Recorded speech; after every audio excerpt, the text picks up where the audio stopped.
episode 5, when we were doing our Codex Countdown for Dark Angels, we came up with a little bit of an Easter egg of the Land Raider being deployed sideways at the start of a game, and using that to help you perform a first turn assault. However, this sort of got confused, especially on our forums, with talking about what we did in episode 4, which was talking about cheating with sliding vehicles. Part of what I wanted to talk about on this particular video was to show exactly what we were discussing, and I think part of the reason for confusion as to why we were getting confused about these elements is, first, we have to appreciate that there's 3 different things going on here that we were talking about. And what we spent a lot of time in episode 4 talking about was the second one, which I will show, which is coming on the board, and sort of skipped over the first one, and I think with the combination of all these things, it created some confusion. So hopefully this video will help clear up exactly what we're talking about.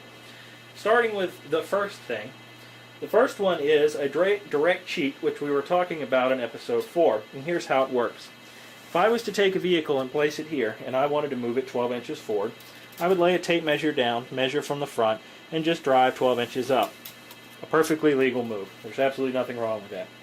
However, what we've seen with cheating is someone will take a vehicle such as this, and they will measure out 12 inches, and then because the doors are on the side where units will get out, they'll drive the vehicle up like this and place its side at the end of the 12 inches.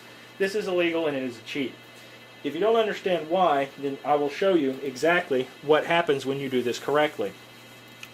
If I was to place the vehicle here and measure out 12 inches to move, legal, and then pivot on its axis here, you can see that the edge of the vehicle is not at the 12-inch mark.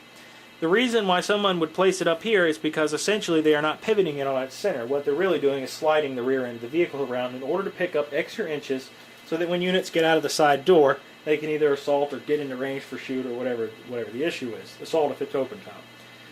This is a direct cheat. Now, number 2. This is talking about vehicles coming on the board, which we spent a lot of time talking about in episode number 4, and got into some debate on our forums about whether or not this is or is not a cheat. What I'm going to attempt to show you now is how this is a cheat. However, I will leave it up to you to decide, or your game club, if whether or not you think that this is enough evidence for you that this is a cheat, or if you'd rather just leave it as a rules debate. Here's how it works. When a vehicle comes on the board, I'm going to put its front bumper there. Of course, I'm not including the spikes on the front because it's not part of the whole. I'm going to measure out 12 inches, and he comes on the board and drives up. This is perfectly legal, not a problem. However, what you will see is someone will come on the board, put their tank sideways, and then again lay it up on the side. Now, this looks exactly like what I just showed you with part number 1. And in fact, it is no different than what has occurred in part number 1. The person is still sliding the end of the vehicle around. However, what they are using is the fact that since it came on the table edge, you had no way of determining its position, and so they say, oh, well, you can drive your tank sideways and move 12 inches. I will grant that. Here's the contradiction, though, and this is what makes it illegal.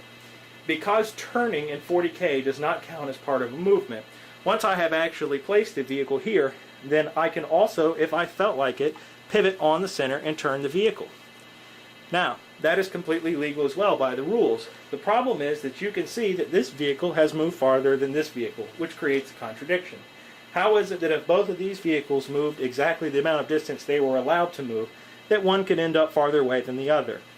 Now, somebody might argue that if I just left it here and didn't turn it, that should be legal. However, at the start of the second turn, if the person were to then pivot before they started moving, you can see that they have still cheated you out of the distance that they were allowed to travel.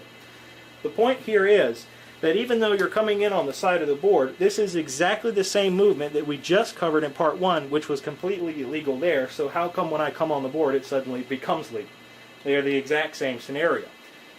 The point is, though, again, that because I can't determine the position of the vehicle off the board, then we are using that to abuse and say that a tank can drive sideways. Now, you may say that it's legal because there's nothing that causes it to drive sideways, which is cause it to not drive sideways, rather, which is why I'm going to leave it up to you and your game club to decide.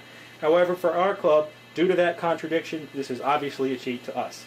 Now, the third part that we wanted to discuss was with a Land Raider. And this is a completely legal move. There's nothing wrong with it.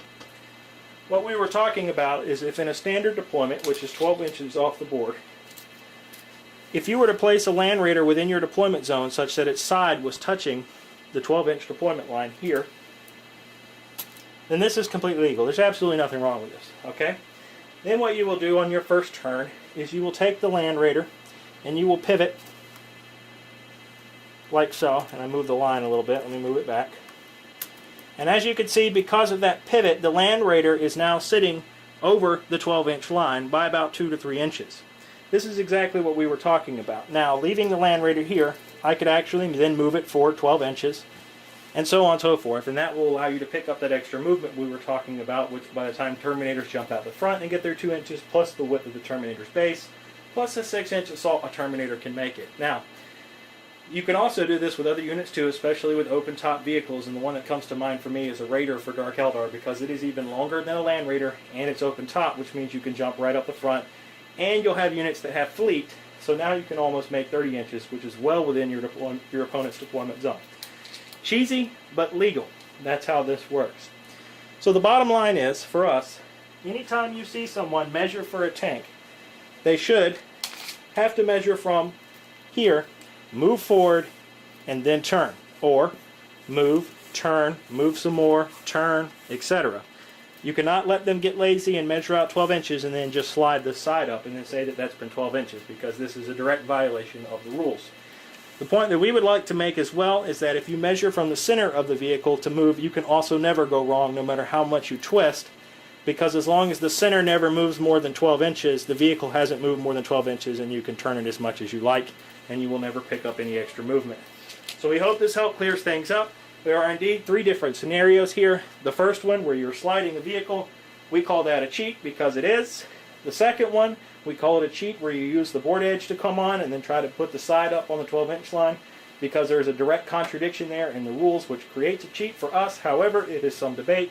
And the third one, with the Land Raider sitting on the deployment line, is completely legal, although cheesy.